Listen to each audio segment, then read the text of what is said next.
Hola chicos, buenas noches, ¿cómo están? Espero que bien. Buenas ¿Me noches, doctor. escuchan? ¿Tienen buen Sí, audio conmigo? Sí, ¿no?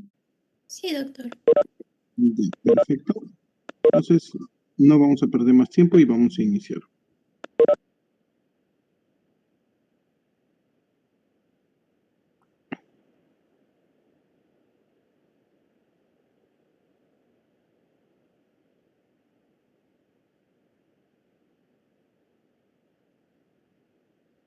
Bueno, vamos a hablar de osteomielitis. Entonces, estamos hablando de una infección del hueso y de la médula ósea. Para ello, bueno, vamos a tener una inflamación, destrucción del hueso y aposición. Los agentes etiológicos, los más frecuentes, Staphylococcus aureus, Streptococcus, Escherichia coli, Pseudomonas. Entonces tenemos osteomielitis de dos tipos, una aguda, una subaguda y una crónica, ¿no? La subaguda y crónica va en la mano siempre. Entonces, en la aguda tenemos edema de la médula ósea, infiltración celular e ingurgitación vascular. En la etapa subaguda y crónica tenemos los abscesos de Brody, de hueso nuevo, secuestro óseo, y bueno, vamos a tener área de involución. Tenemos por radiografía signos tempranos.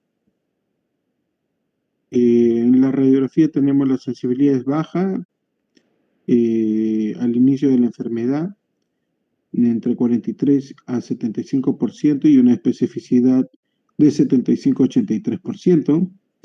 Y se va a ver esta sensibilidad después del 10º día, con un aumento de volumen de partes blandas, con una pobre diferenciación de planos.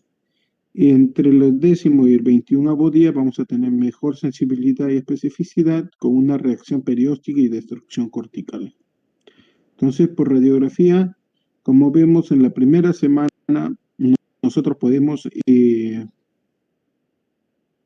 pasar desapercibido, pues no es muy sensible. Tenemos acá en los primeros días en la misma paciente y vamos a ver la gran diferencia que hay entre una y otra radiografía. Vemos pues acá en este codo sobre la región posterior, ¿no?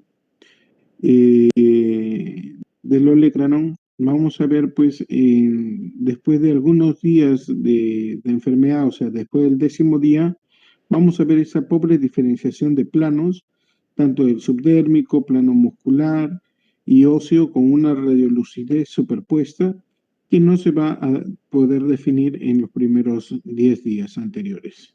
Entonces, estos 10 días cruciales sin tratamiento por la ausencia de diagnóstico, pues es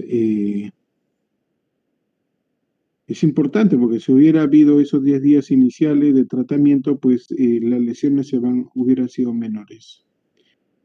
Lo que tenemos acá, pues, en esta radiografía, como vemos acá, es un adolescente. Todavía el núcleo de osificación todavía no se osifica.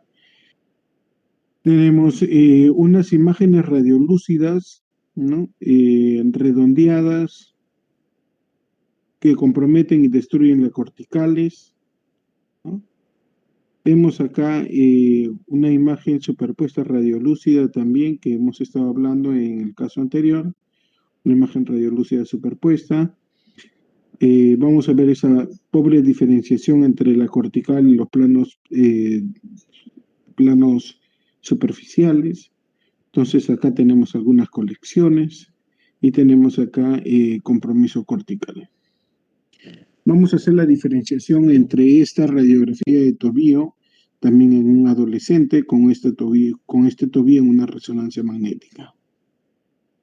Esta resonancia magnética es en secuencia T2 con supresión grasa, donde vemos las imágenes intensas que nos reflejan, recuerdan, en T2 todo lo hiperintenso es líquido, ¿no? Si no es líquido, es grasa, pero como ya suprimí la grasa, lo único que nos queda entonces sería el líquido. Entonces vemos colecciones adyacente al hueso. Vemos acá inflamación e imágenes hiperintensas sobre los planos superficiales, tanto de los tendones y ligamentos.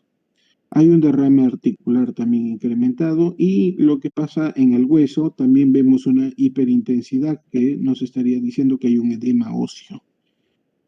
Entonces, tenemos edema óseo, algunas colecciones y como vemos en esta radiografía que aparenta normalidad, en esta resonancia magnética ya nos está diciendo pues que hay un compromiso significativo.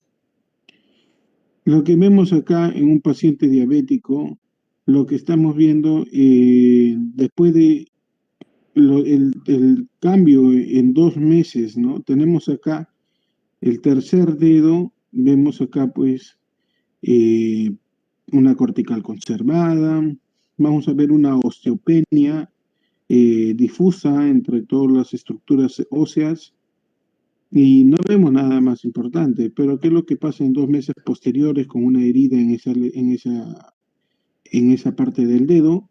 Vamos a ver pues destrucción del hueso, vamos a ver áreas más radiolúcidas en su interior, algunos fragmentos óseos superpuestos en partes blandas, en imágenes radiopacas son fragmentos óseos. A esto se le llamaría pues secuestro óseo. En esta radiografía anteroposterior pues vemos una esclerosis sobre el tercio proximal de la diáfisis de la tibia, y ya nos estaría diciendo que está pasando algo acá, ¿no? Esta esclerosis, esta radiopacidad ósea, que compromete no solamente la parte cortical, sino la medular. Me parece que hay una reacción discreta laminal perióstica adyacente. Tenemos la secuencia T1, T2 y T1 con contraste. Entonces vemos que en la secuencia T1 el hueso en todo lo que es líquido se pone hipointenso, entonces nos reflejaría que hay colecciones acá dentro del hueso, en esa misma área esclerótica. En la secuencia T2 ya sabemos, nos va a definir líquido, confirmaría el líquido en contraposición a la secuencia T1. Y vamos a ver pues unas colecciones en su interior con unos bordes escleróticos. Estos son los abscesos de Brody, esta imagen de acá. Entonces ya nos encontraríamos frente a una osteomielitis subaguda y crónica. Acá tenemos el acceso de Brody con un realce al contraste en la secuencia T1. Vamos a ver acá un realce al contraste difuso de la médula.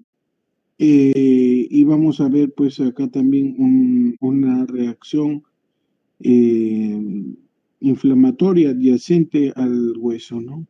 Vemos la reacción perióstica, tal cual yo les estaba hablando, parece una reacción perióstica, y nos confirmaría pues este engrosamiento del periósteo en las 3 secuencias que estamos representando acá frente a esa radiografía. En la tomografía tiene pues una sensibilidad mejor, aumento de la sensibilidad de la cavidad medular reemplazado a la médula grasa, pero no es específica, ¿no? El mejor método de estudio sería una resonancia, encontrándose también en fracturas, en irradiaciones y neoplasias, erosiones y destrucciones corticales, también vamos a ver, compromiso de partes blandas, también vamos a ver, y de las articulaciones adyacentes. Acá tenemos una tomografía y vamos a ver erosiones, vamos a ver reacción perióstica, que esta es la reacción perióstica, erosiones, algunos fragmentos óseos libres, una reacción esclerótica también adyacente.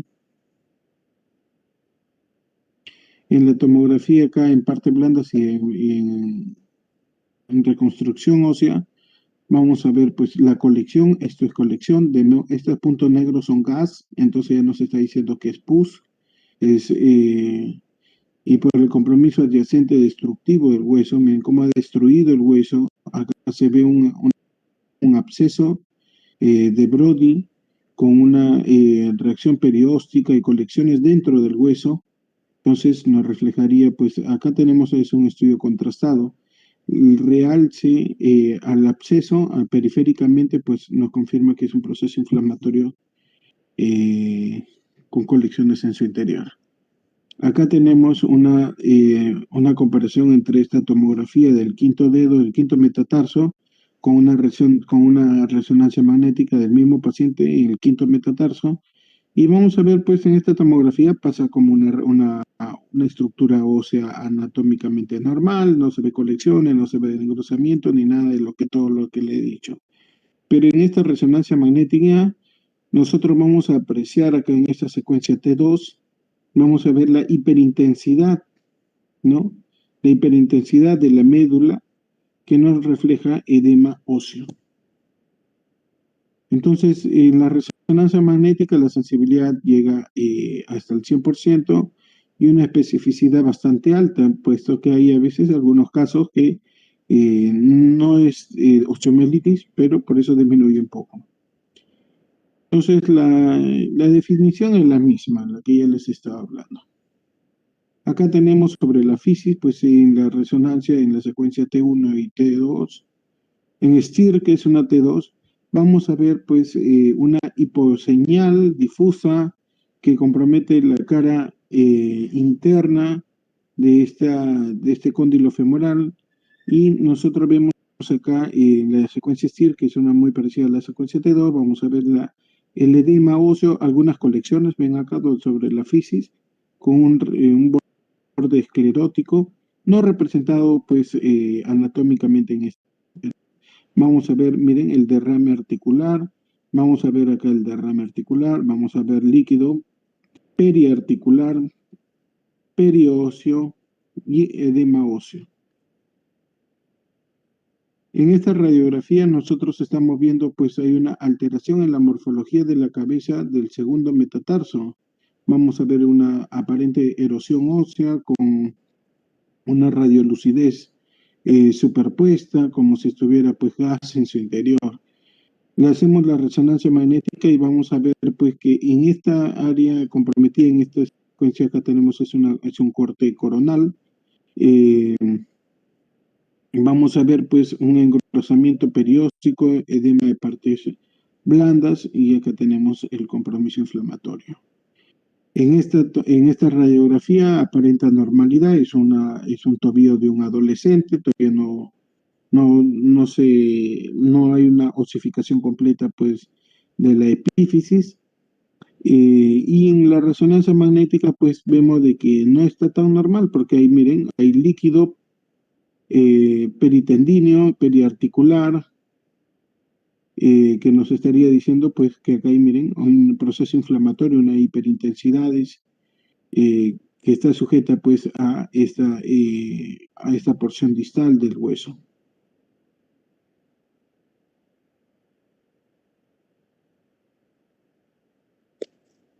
De la misma manera, Doctor, hola. doctor, disculpe, hay algunos compañeros que están esperando a que acepte el ingreso. A ver.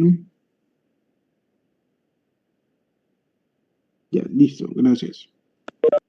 Bueno, entonces tenemos acá unas imágenes en la secuencia T1, T2, que nos estaría reflejando estos accesos de Brody, el edema óseo, estas hiperintensidades difusas que vamos a estar apreciando. Pues acá tenemos una T1 con contraste que nos está reflejando pues la alta vascularidad que se está teniendo en esta área de flogosis, ¿no? La gammagrafía es un método de estudio con bastante sensibilidad también. Entonces, la de gammagrafía da diagnósticos desde las 48 horas, la resonancia magnética de la misma manera. Antes se utilizaba más la gammagrafía, ahora ya es más reemplazado por la resonancia magnética, ¿no? Acá tenemos una gammagrafía y acá tenemos un metabolismo incrementado sobre la diáfisis medio distal del fémur izquierdo. En esta radiografía no vemos ninguna alteración significativa. Tiempo posterior vamos a ver, miren la reacción perióstica, este sobrecrecimiento adyacente a la cortical, esa reacción perióstica, ¿no? Entonces, no solamente se ven tumores, también se ve en procesos como osteomielitis. Bueno, chicos, nos vamos a otro tema.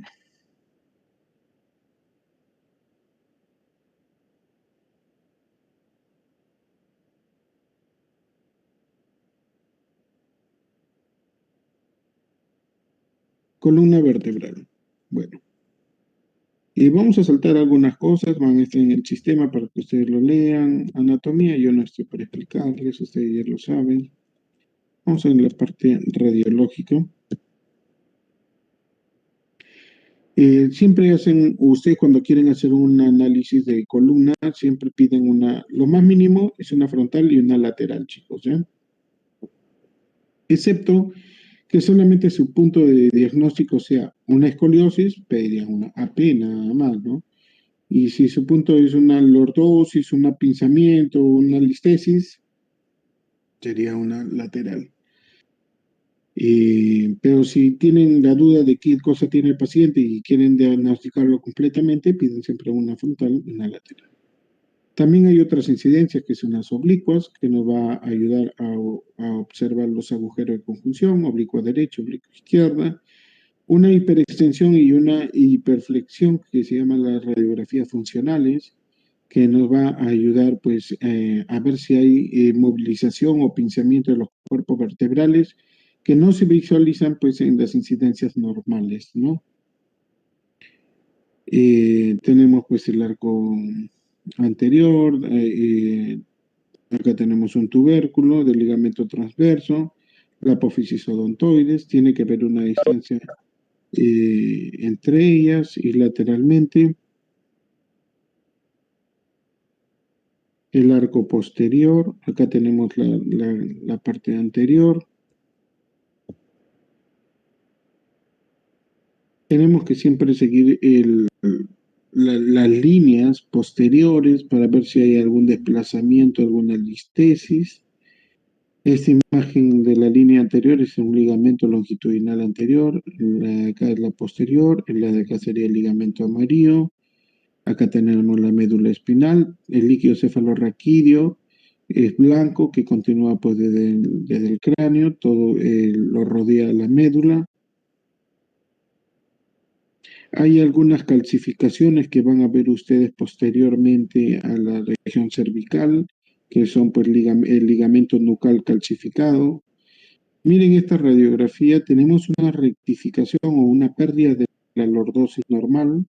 Vamos a ver acá unos puentes óseos, unos sindesmofitos gruesos, ¿no? Sobre los diferentes cuerpos vertebrales.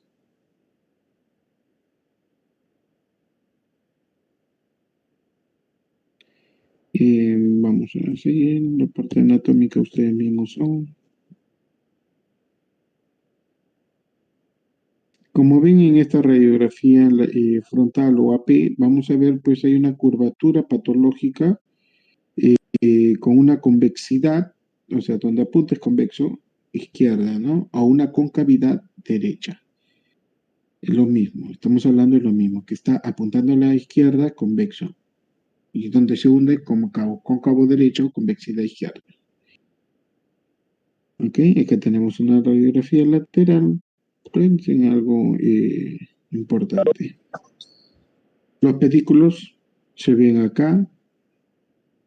Tenemos el espacio intervertebral, que es mejor analizado lateralmente, pero siempre analicen eso. Tenemos acá las articulaciones sacroiliacas, este es el ilio, el sacro. Siempre tiene que haber un espacio. Artrosis hay también en ancianos, en esta área. Hay procesos inflamatorios que dan una sacroileitis, o sea, inflamación de estas articulaciones, que posteriormente vamos a hablar. Estas son las facetas, los forámenes por donde salen las raíces nerviosas, los espacios, los discos intervertebrales donde deberían estar, ¿no? El sacro tiene su propia curvatura, es una curvatura sifosis, una sifosis, igual que en la sifosis dorsal, también hay una sifosis sacra. Los arcos, acá tenemos las costillas, ¿no? Entonces siempre cuenten de la última costilla para abajo, entonces nunca de abajo para arriba. Si esta es la última costilla, porque acá no hay costillas, sería T12. Entonces vamos L1, L2, L3, L4, L5. ¿Por qué les digo contar? Porque a veces van a encontrarse un cuerpo vertebral más o un cuerpo vertebral menos. Pero no es que les falte o les sobre, sino son variantes anatómicas, ¿eh? Entonces, acá tenemos el sacro. Miren, siempre hay un espacio que debe mantener. Miren siempre este espacio, porque si choca este espacio, este hueso con este hueso, la L5 con la S1, o en cualquier momento pueden chocar estas porciones posteriores, se llamarían pinzamientos. ¿Y por qué nos importa el pinzamiento? Si acá tenemos como un globito y se pinza, ¿qué es lo que va a pasar? Una extrusión, una protrusión del disco intervertebral.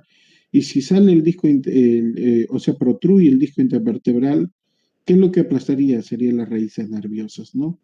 Entonces, es importante siempre saber de que hay un buen disco, un buen espacio para que el disco no esté aplastado, ¿no? No esté abombando posteriormente. Analizar, pues, la cola de caballo, ver acá que todo esté en una adecuada posición, unos adecuados espacios. Los forámenes, así como lo hemos estado viendo en esta forma lateral, también podemos analizarlos en el corte axial. Sabemos de que acá está la raíz nerviosa y por acá sale. Entonces, ¿qué cosa puede comprimir las raíces nerviosas? Si hay un osteofito del cuerpo vertebral posterior, lo comprime. Uno. Dos, si acá hay un crecimiento, un ensanchamiento del hueso, entonces se llamaría hipertrofia facetaria. Entonces también me aplastaría, o sea, de atrás para adelante. ¿Qué otra cosa? Si acá ustedes saben que está superpuesto como un sándwich, como una hamburguesa, el disco intervertebral. Y si hay un abombamiento, una protrusión, una herniación y me comprime, también me va a dar una irritación de la raíz nerviosa. ¿Ok? O si hay algún tumor o hay algo más que esté en ese espacio. Esta es la lámina posteriores, ¿no? Tenemos las articulaciones facetarias, miren, las articulaciones facetarias. Entonces, aquí hablamos artrosis. Cuando este espacio se disminuye, se esclerosa, hay liberación nitrogenada, esas imágenes negras que ya les voy enseñando, en este espacio. Entonces, a eso vemos, a esa disminución de los espacios, artrosis. No, miren, acá hay líquido normal entre las articulaciones, estas son las facetas. Acá tenemos las láminas posteriores y la apófisis espinosa.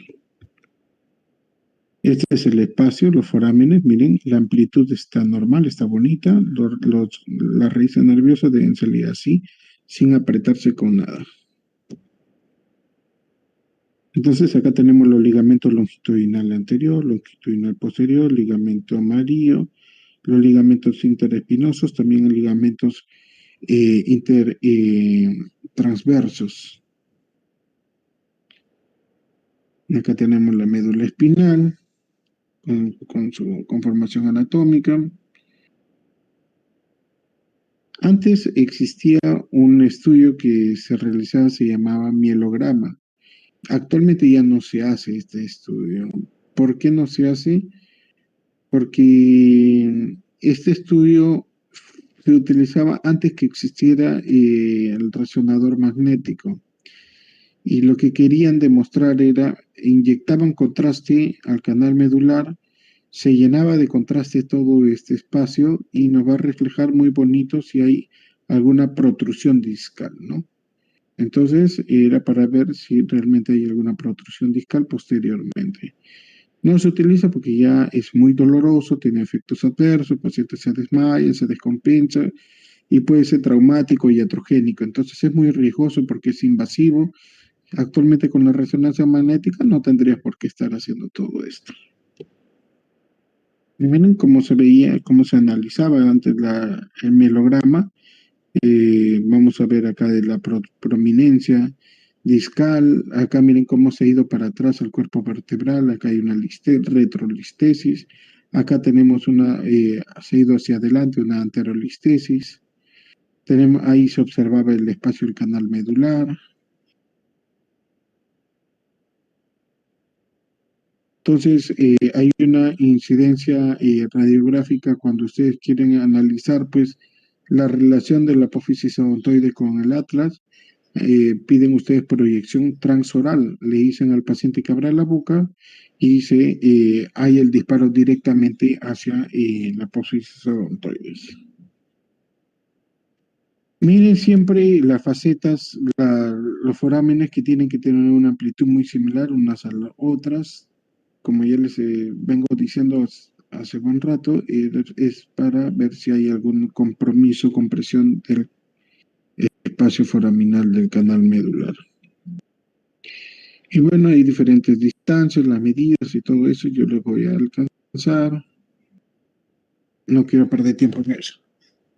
Bueno, en cuanto a los análisis, al análisis de los cuerpos vertebrales, existe pues un eje. Ustedes saben de que el peso del cuerpo vertebral está apoyado a un punto, ¿no? Entonces ese punto es la división donde el cuerpo, la L3, con una perpendicular hacia el promontorio. Si nosotros tenemos que este cuerpo vertebral, la L3, está por delante del promontorio, entonces causa una inestabilidad a esta columna. Entonces siempre tenemos que analizar eso.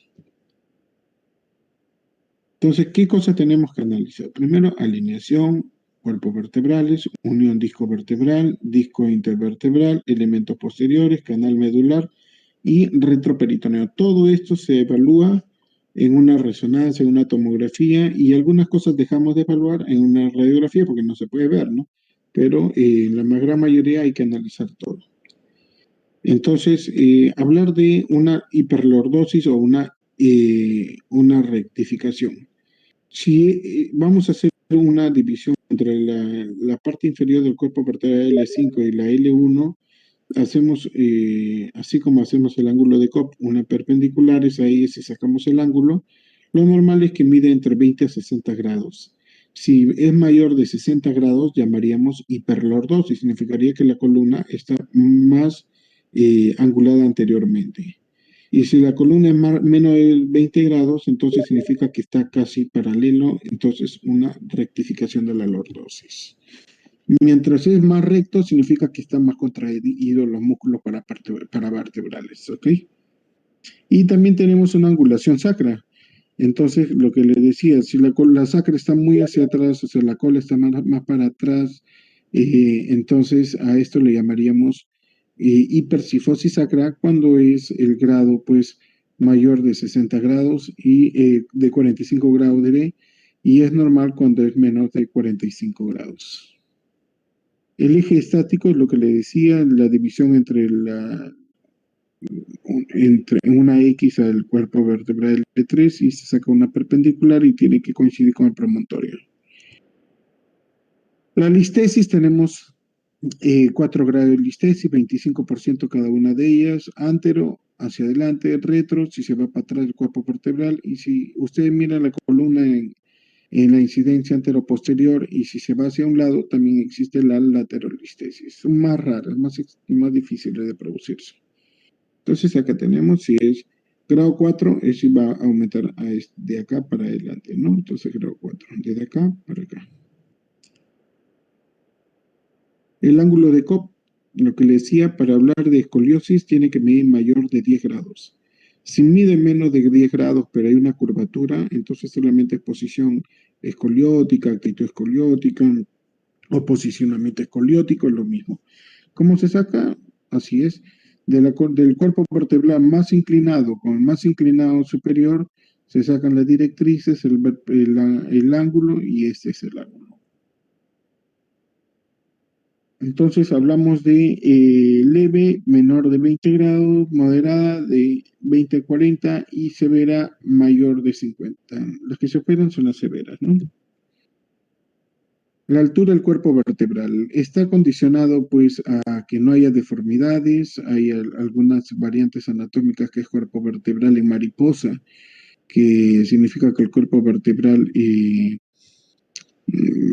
no está completa, no está fusionada completamente, ¿no? No está evolucionada completamente y hay una angulación y produce escoliosis. Entonces, ¿qué más produce disminución o alteración de la altura del cuerpo vertebral? Pues una insuficiencia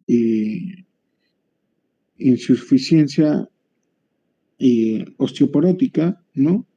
O sea, una fractura por insuficiencia por osteoporosis, lo que nos va a producir, pues, es una disminución, un colapso vertebral. Entonces, es una condición por la que disminuye la altura. La otra es que sea una fractura, que se haya fracturado el cuerpo vertebral. Otra es que sea un cuerpo vertebral con signos de osteonecrosis, entonces también se puede disminuir la altura. Entonces, ¿cuáles son esos patrones de insuficiencia por osteopenia? Sería acuñamiento, aplastamiento y bicóncava. Un cuerpo vertebral es así. Si es un paciente osteoporótico, mujeres ancianas o con condiciones osteoporóticas, hombre o mujer, entonces hay una forma de disminución de la altura de esta manera que se llama acuñamiento. Cuando se disminuye el cuerpo vertebral tanto arriba como abajo, bicóncavo. Y si es total, es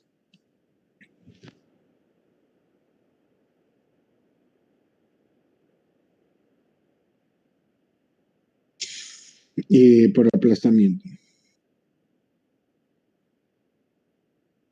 Entonces, seguimos. A esto le decía la variante anatómica, a esto le llamamos hemivértebra, ¿no? O sea, la mitad de la vértebra está desarrollada y nos va a dar estas escoliosis, ¿no? Entonces, lo que sería ideal es sacar esta vértebra y posicionar mejor la columna.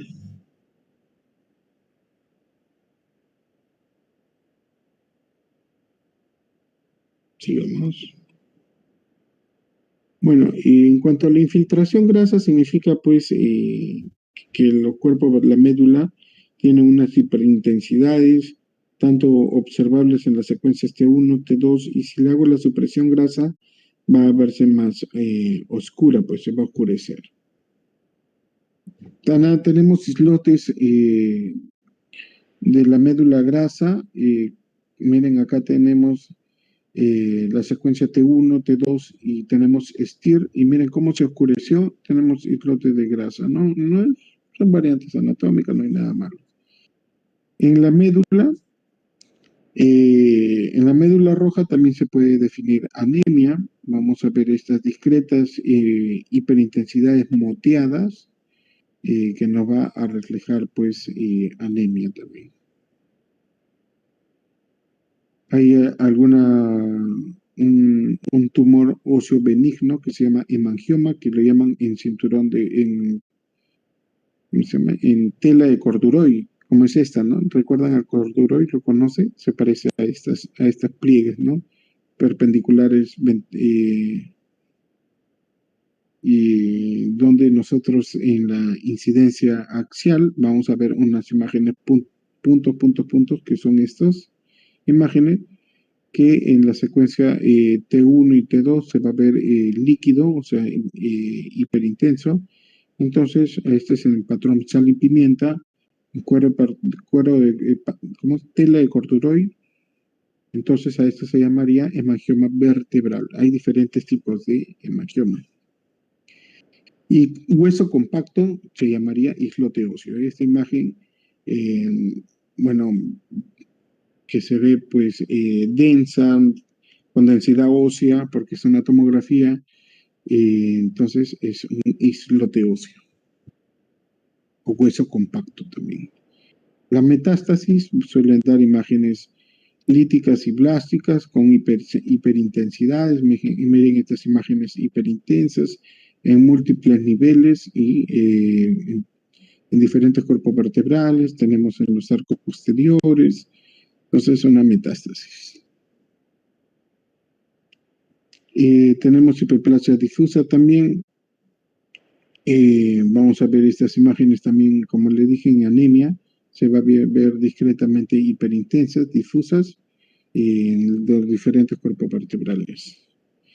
Los cambios MODIC, bueno, esto no hay que perder mucho tiempo explicando esto, simplemente entendamos de que el hueso cuando sufre, cuando hay cambio degenerativo, va a haber también irritación, esclerosis, adyacente al disco intervertebral. Entonces, los cambios MODIC son las alteraciones de las uniones discovertebrales. Entonces, las diferentes secuencias T1, T2 con contraste, y los tipos que vemos, pues los tipo 3 es el más comprometido, donde hay mayor daño, que va a haber pues hipointenso en secuencia T1, T2 y con contraste no va a haber señal. En el tipo 2, hiperintenso en los tres. En el tipo 1 se va a ver hiperintenso, o sea, la flogosis se va a definir en la secuencia tanto con contraste y lo normal, pues, como se ve en la T1 y T2, hipointenso, hiperintenso. Entonces, hay algunas erosiones óseas con ocupación del disco intervertebral en su lugar. A esto se llaman hernias intravertebrales o nódulos de Small, que lo que nos va a reflejar es destrucción de la parcial del cuerpo vertebral con ocupación del disco intervertebral, entonces son nódulos Small. No son tan importantes, no duelen ni producen nada, pero es importante saberlo, qué cosa es lo que estamos observando. Una espondilodicitis significa inflamación al disco intervertebral. Tenemos acá un realce significativo al contraste. Acá hay un pinzamiento, edema óseo y cambios degenerativos tanto en la secuencia T1, T2, ¿no? Entonces, pues esa es una espondilodicitis. En cuanto al patología propia del disco vertebral, tenemos diferentes grados del 1 al 5, diferenciación del núcleo pulposo, si hay diferenciación o si hay pérdida total del núcleo pulposo, que es la porción central del disco intervertebral, si hay, cómo hay que reflejar la intensidad del núcleo, si está oscuro o no, y la altura del disco, si hay un colapso o hay una buena altura del disco intervertebral. Miren acá vemos una hiposeñal lineal central de este disco intervertebral, pero sí se deja ver el disco. En cambio acá se va a ver que hay achatamiento, una disminución de la altura del disco intervertebral con una hiposeñal difusa casi total de todo el disco intervertebral. Entonces, vamos a ver de que acá hay mayor daño que acá, ¿no? Igual acá, miren, acá el disco intervertebral, el núcleo pulposo debe verse siempre hiperintenso en la secuencia T2. Pero ¿qué es lo que estamos viendo en esta secuencia T2? Que ya no hay núcleo pulposo, solamente el disco, todo se oscureció. De la misma manera acá hay una severa disminución de ese espacio. Entonces, acá estamos viendo las degeneraciones. Miren, acá hay una rotura, se rompió el anillo posterior del disco intervertebral y vamos a ver ocupación del núcleo en su porción distal, ¿no? Posterior. La esclerosis y la disminución de los espacios nos está reflejando que hay daño, una discoartrosis a ese nivel. Disco ex vacuo, que son el núcleo, la liberación nitrogenada, que ocupa los espacios intervertebrales, también ya les he mencionado, a nivel interfacetarias. ¿Cómo vemos un disco intervertebral en un corte axial sobre el cuerpo vertebral? Tenemos, así debería verse, ¿no? Si este es el cuerpo vertebral bien delimitado, el disco intervertebral también debería ocupar las mismas dimensiones, tanto laterales como anteroposteriores. Pero acá tenemos una distensión, miren, el grado B, tenemos abombamiento, tenemos el grado C, que es una protrusión, miren cómo se ha protruido. El grado D es una protrusión difusa. Grado E es una protrusión acá focal, solamente de un lado. Y una extrusión es esta, ¿no? Solamente acá su diámetro es menor de la mitad del disco intervertebral. Los elementos posteriores, ya hemos analizado todos los cuerpos vertebrales, los elementos posteriores, lo que le dije, las facetas, a veces hay artrosis, la apófisis espinosa, el ligamento amarillo, hipertrofia del ligamento amarillo. Miren acá, esta hipertrofia, esta imagen negra, lo que nos está reflejando es de que está engrosado el ligamento amarillo. y puede haber contacto con la raíz nerviosa y nos va a dar pues esa irritación. Acá tenemos una extrusión, miren. El núcleo pulposo se ha ido hacia atrás y tenemos acá que miren la altura del disco intervertebral es mayor que este espacio, entonces a esto le llamamos extrusión. Sinovitis facetaria es esta imagen hiperintensa que se ve en las articulaciones facetarias, es una inflamación facetaria, ¿no? Propia de la artrosis también. Quistes sinoviales son estas imágenes hiperintensas que se ve adyacente pues a las articulaciones facetarias. Tenemos enfermedad de Bastrouth, que tenemos acá unas esclerosis, erosiones y compromisos de las apófisis espinosas. Entonces, el canal medular, tenemos uno, el receso lateral, el receso región foraminal y la región extraforaminal. Entonces, siempre tenemos que analizar estos tres espacios. Receso lateral al médula espinal, región foraminal y extraforaminal. Siempre hay que analizar esos tres. Lipomas, miren, curiosamente también puede haber lipomas dentro del canal medular. Es esta imagen hiperintensa. Recuerdan que T1 y T2 se ve hiperintenso. Estos son los lipomas, miren, todo esto. Es diferente al líquido cefalorraquídeo, también es hiperintenso, pero con menos señal que el líquido, ¿no? Está envuelto acá el lipoma. Una radiculitis, una inflamación, miren acá, de la raíz nerviosa. Está engrosado, hiperintensa, inflamado. Bueno, chicos, ¿quedó claro? Bastante conocimiento, ¿no? ¿Alguna pregunta?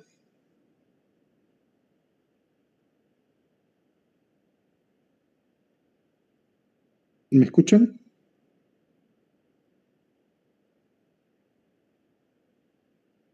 Sí, doctor. Sí, doctor.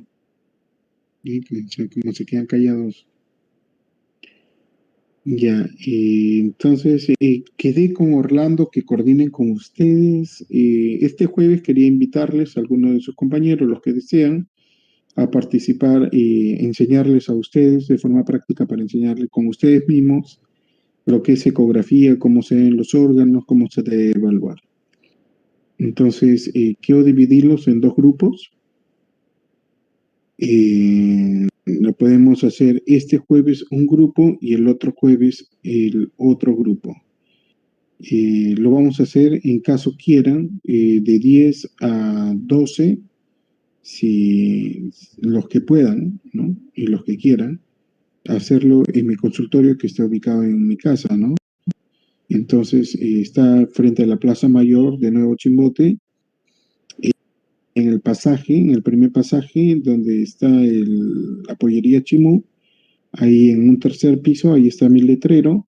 Entonces ahí podríamos organizarnos y practicar con ustedes mismos. ¿Ok? Eso ya queda sin obligación. Eso es netamente a los que deseen participar, esas 2 horas para que practiquen. La otra situación, el examen final, también quedó con Orlando en que se ponga de acuerdo con ustedes qué día desean. Así que Orlando me avisas qué día va a ser y lo fijamos la hora para subir las preguntas ahí. ¿Alguna otra consulta, chicos?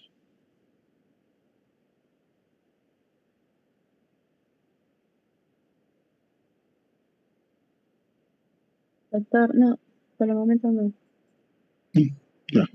Bueno, cuídense, nos vemos entonces hasta mañana. Hasta luego, doctor. Buenas noches. Hasta luego, Hasta luego, doctor. doctor. Hasta luego, doctor. Hasta luego, doctor.